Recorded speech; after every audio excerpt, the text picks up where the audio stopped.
नमस्कार मित्रांनो. India won the Champions Trophy. Now we are the champions. 2023 मध्ये आपण वर्ल्ड कप फायनल मध्ये हारलो जरी असलो तरी आपण आता चॅम्पियन्स आहोत. लगातार 2 आयसीसीच्या ट्रॉफ्या रोहित शर्माने आपल्या भारतासाठी जिंकून दिल्यात. जबरदस्त गेम झाला. Final New Zealand versus India. 252चं इंडियाला चेस होतं, 252चं टार्गेट होतं आणि इंडियाने ते अचीव केलं आणि आपण चॅम्पियन्स झालो. न्यूझीलंडनी टॉस जिंकला आणि नेहमीप्रमाणे रोहित जवळपास 15 टॉस हरलाय मित्रांनो. टॉस जरी आपण हारलो असलो तरी मॅच आपण जिंकलेलो आहोत. अनबीटन इंडिया ह्या टुर्नामेंट मध्ये राहिली. 5ची मॅच इंडिया जिंकली मित्रांनो. जबरदस्त गेम. 252 रनाचा टार्गेटचा आपण पाठलाग करत असताना एकदम जबरदस्त खेळी. रोहित शर्माची कॅप्टन्सी पारी, 76 रनाची पारी आणि इंडियाला एकदम 100 पार नेऊन रोहित आउट झाला. फोर्सफुली खेळायच्या नादात जरी आउट झाला असला तरी बऱ्यापैकी रन करून रोहित आउट झालेला होता.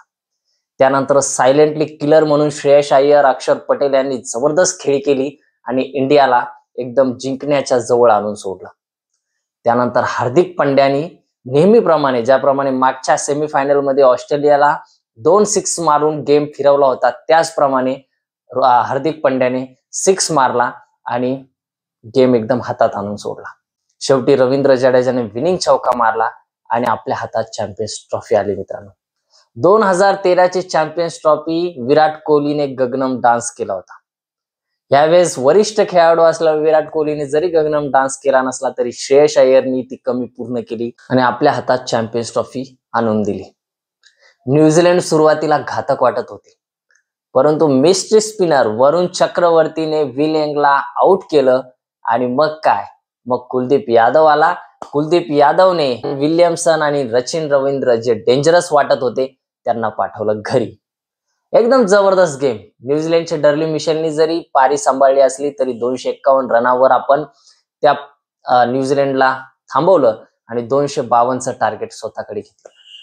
अजून एक जबरदस्त गोष्ट अशी झाली मित्रांनो या गेम मध्ये की स्पिनर वर्सेस स्पिनर, आणि या स्पिनर वर्सेस स्पिनर मध्ये इंडियाच्या स्पिनर्सनी बाजी मारली.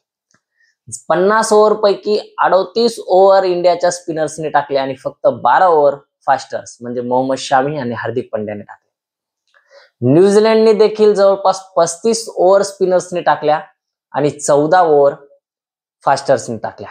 1 ओव्हर ठेवून आपण मॅच जिंकलो होतो.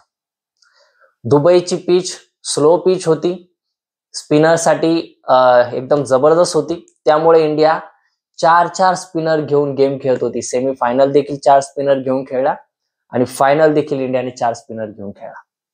जबरदस्त गेम झाला. सगळे आनंदित होते, रात्री फटाके उडत होते, सगळ्यांनी गेम बघितला आणि ही 3री चॅम्पियन्स ट्रॉफी इंडियाने कमवली आहे मित्रांनो. 2003 साली चॅम्पियन्स ट्रॉफी आपण जिंकलो होतो, 2013 साली आपण चॅम्पियन्स ट्रॉफी जिंकलो होतो आणि जवळपास 12 वर्षांनी ही चॅम्पियन्स ट्रॉफी आपण पुन्हा जिंकलो. रोहित शर्मानी जबरदस्त कॅप्टन्सी चालू आहे मित्रांनो. येणारा वर्ल्ड कप रोहित शर्मा जर खेळला तर आपण नक्कीच तो वर्ल्ड कप देखील जिंकू. जबरदस्त गेम झाला.